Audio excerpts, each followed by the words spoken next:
In the past, if you wanted to gamble away your rent money, you had to get in the car and drive to the casino. Today, the casino's in your pocket, it's at the table, it's in the video games we play.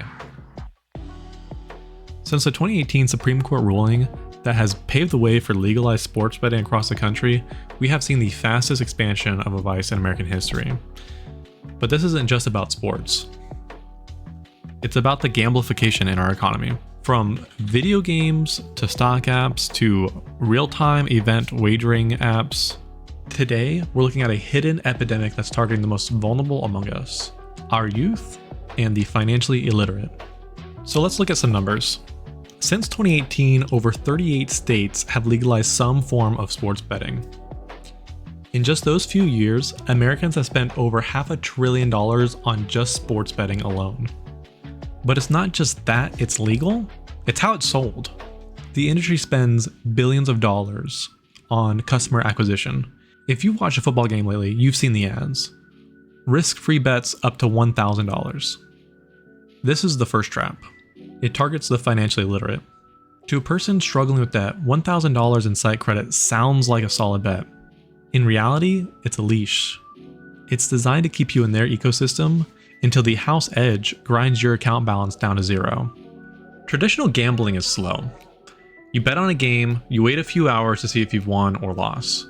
But tech companies have introduced something much more dangerous: micro-betting. This allows you to bet on every single pitch in a baseball game, every play in football, every serve in a tennis match.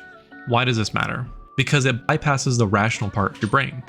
When you bet on the outcome of a game, you use logic.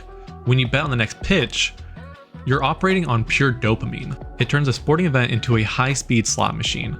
For a young person whose prefrontal cortex, the brain's brake pedal, isn't fully developed until the age 25, this is like giving a Ferrari to someone who doesn't know where the brakes are. If you think you're safe just because you don't have betting apps on your phone, you need to take a look at what you're playing. The gambling industry has found its most effective grooming tool in video games. It's called a loot box. You pay $2 for a digital crate and you don't know what's inside. It could be a rare skin worth hundreds on the secondary market, or it could be trash. The lights, the sound effects, the near-miss animations, these are all identical mechanisms used in Las Vegas slot machines. And it's getting worse. The CEO of Roblox, a platform where millions of children spend their time, recently came out and said that prediction market, essentially betting, could have a place on the platform. When we allow betting mechanisms to be labeled as gaming, we are training the next generation of children to be gamblers before they've even had their first job.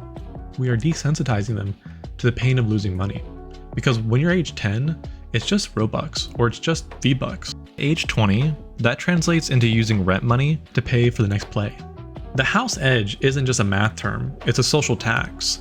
Research shows that every dollar that the gambling industry makes in profit, the state pays out significantly more in social costs, such as homelessness, divorce, lost productivity, and crime. The industry markets itself as entertainment, but entertainment usually has a fixed cost.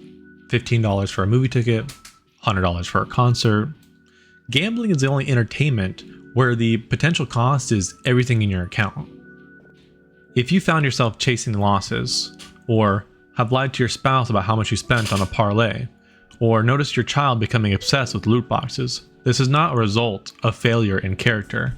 This is a result of a multi-billion-dollar industry using the world's most advanced psychology to hack your brain. We need better regulations. We need to ban gambling ads during sports broadcasts, just like we did with cigarettes. And we need to protect children from casinos in disguise in their favorite games. If you found this breakdown helpful, please share it. The gambling industry relies on silence and shame. The only way to break the cycle is to start the conversation. Thank you for watching.